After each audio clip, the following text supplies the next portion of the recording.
بسم اللہ الرحمن الرحیم۔ ایک بہت اہم اور مجرب عمل، بہترین وظیفہ جو حضرت مولانا مکی صاحب کا بتایا ہوا، اور انہوں نے حرم سے ہو کر یہ وظیفہ بتایا ہے، انتہائی اہم وظیفہ ہے۔ اگر کوئی پریشان حال ہے، پریشانی ختم ہونے کے لیے وظیفہ کرتا ہے، اس کا کاروبار نہیں ہے اس کے لیے کر رہا ہے، اس کی شادی نہیں ہو رہی اس کے لیے کر رہا ہے، کسی قسم کی بھی کوئی حاجت ہو، ضرورت ہو، اس کو پورا کرنے کے لیے اگر یہ عمل کیا جائے گا تو انشاءاللہ یہ ایسا عمل ہے کہ فوراً آپ کا وہ کام ضرور ہوگا۔ وہ عمل آپ نے کیسے کرنا ہے؟ سب سے پہلے آپ کا کپڑے پاک ہونے چاہیے، جگہ پاک ہونے چاہیے، جسم پاک ہونا چاہیے، اور آپ نے وضو کر کے نماز کی طرح جیسے وضو کیا جاتا ہے 4 رکعت نماز صلاۃ حاجت کی آپ نے نیت کرنی ہے۔ 4 رکعت آپ نماز شروع کریں گے، سب سے پہلے آپ نے پہلی رکعت شروع کی، اور الحمدللہ مکمل ہونے کے بعد آپ 100 مرتبہ آیت کریمہ پڑھیں گے، لا الہ الا انت سبحانک انی کنت من الظالمین، 100 مرتبہ اس کو پڑھیں گے۔ اب اس کو شمار کیسے کریں گے؟ شمار کرنے کے کوئی مختلف طریقے ہو سکتے ہیں، جیسے آپ نے ہاتھ باندھے ہوئے ہیں تو وہیں انگلیوں پر آپ شمار کرتے جائیں اور ذہن اس طرف بھی رکھیں، یہ بھی ہو سکتا ہے، لیکن یہ اس میں خصوصی خیال رکھنا ہے کہ یہ تعداد کے اندر کمی پیشی نہ ہو۔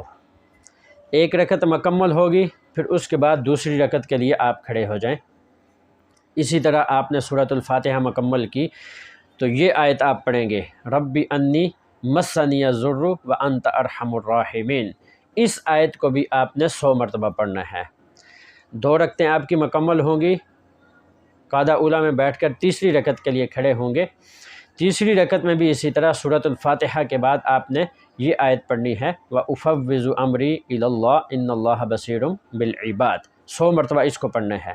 پھر چوتھی رکعت کے لیے آپ کھڑے ہو جائیں گے، تو چوتھی رکعت میں پھر آپ نے سورۃ الفاتحہ کے بعد یہ پڑھنا ہے، حسبنا اللہ ونعم الوکیل نعم المولا ونعم النصیر۔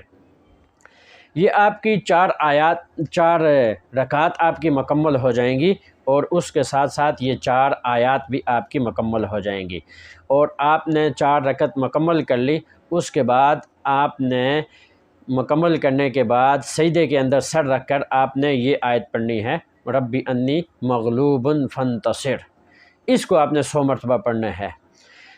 اور شروع میں بھی، نماز شروع کرنے سے پہلے بھی آپ نے ایک تسبیح درود شریف کی پڑھنی ہے، اور نماز ختم ہونے کے بعد، یہ عمل کرنے کے بعد بھی آپ نے ایک تسبیح جو ہے وہ درود پاک کی پڑھنی ہے۔ یہ ایسا بہترین عمل ہے کہ ہر پریشان شخص وہ اس کو آزمائے، خواہ وہ کاروبار کی وجہ سے پریشان ہے، کسی ضرورت کی وجہ سے پریشان ہے، کسی قسم کی کوئی حاجت ہے، جن کی شادی نہیں ہو رہی، وہ والدین کے جن کے بچوں کے رشتے نہیں ہو رہے، ان والدین کو چاہیے کہ وہ اپنے بچوں کے لیے پڑھیں، اگر کوئی اپنی شادی کے لیے کرنا چاہ رہا ہے وہ بھی کرے، ہر شخص اس کو آزمائے۔ اگر کوئی بڑی مصیبت آئی ہے، اللہ تعالیٰ کی طرف سے کوئی آزمائش ہے، اس میں یہ عمل کیا جائے تو اللہ تعالیٰ اس سے بھی نجات عطا فرمائیں گے۔ اللہ تعالیٰ میں سمجھنے کی توفیق عطا فرمائے۔